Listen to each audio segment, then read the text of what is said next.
একটা করে কার্ড তৈরি করে দেবে, সেই কার্ডে 7 থেকে 8 হাজার করে টাকা যতদিন বাঁচবা ততদিন প্রত্যেক মাসে মাসে পেয়ে যাবে। কারোর কথা শোনা যাবে না, ভোট সব ধানের শীষে দিতে হবে।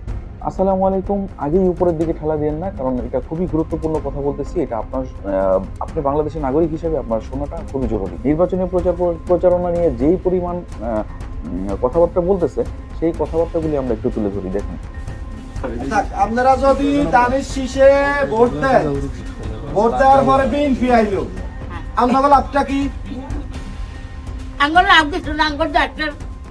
আপনাদের লাভটা হইলো, প্রথমে মহিলাগুলাই লাভটা হইলো ফ্যামিলি কার্ড।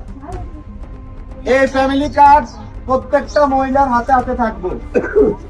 এই ফ্যামিলি কার্ড দিয়ে 2000 থেকে 2500 টাকা আপনারা প্রতি মাসে আনতে পারবেন সরকারি ভাবে। আচ্ছা, আর হলো এই ফ্যামিলি কার্ড দিয়ে 2000 থেকে 2500 টাকা। কিন্তু এখানে কিন্তু শেষ না। আবার তারাই কি বলছে, অন্য আরেকটা ভিডিওতে তারাই বলছে, তারেক রহমান বুঝেছে প্রত্যেকটা বাড়ি একটা করে ফ্যামিলি কার্ড দেবে। ফ্যামিলি কার্ড মানে একটা করে কার্ড তৈরি করে দেবে, সেই কার্ডে 7 থেকে 8 হাজার করে টাকা যতদিন বাঁচবা ততদিন প্রত্যেক মাসে মাসে পেয়ে যাবে। কারোর কথা শোনা যাবে না, ভোট সব ধানের শীষে দিতে হবে। আচ্ছা, তাদের কথার মধ্যেই তো ভেজাল আছে। এক গ্রুপ বলতেছে 7 থেকে 8 হাজার টাকা দিবে, আর এক গ্রুপ বলতেছে 2000 থেকে 3000 টাকা দিবে প্রতি মাসে মাসে মৃত্যুর আগ পর্যন্ত।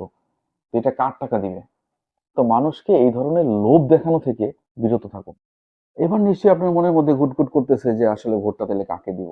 যে ব্যক্তি শিক্ষাগত যোগ্যতা রয়েছে, তার আর্থিক সচ্ছলতা রয়েছে, যে পরোপকারী এবং গরিব মানুষের সাথে, বিশেষ করে ভ্যান, রিক্সা চালক, ছোটখাটো মুদির ফুটপাতে দোকানদারি করে, তাদেরকে যারা ভালোবেসে হাত মিলিয়ে বুকে টেনে নেয়, তাদেরকে অবশ্যই খেয়াল রাখতে হবে সে কিন্তু শিক্ষাগত যোগ্যতা থাকতে হবে, সৎ চরিত্রবান হতে হবে এবং পরোপকারী হতে হবে।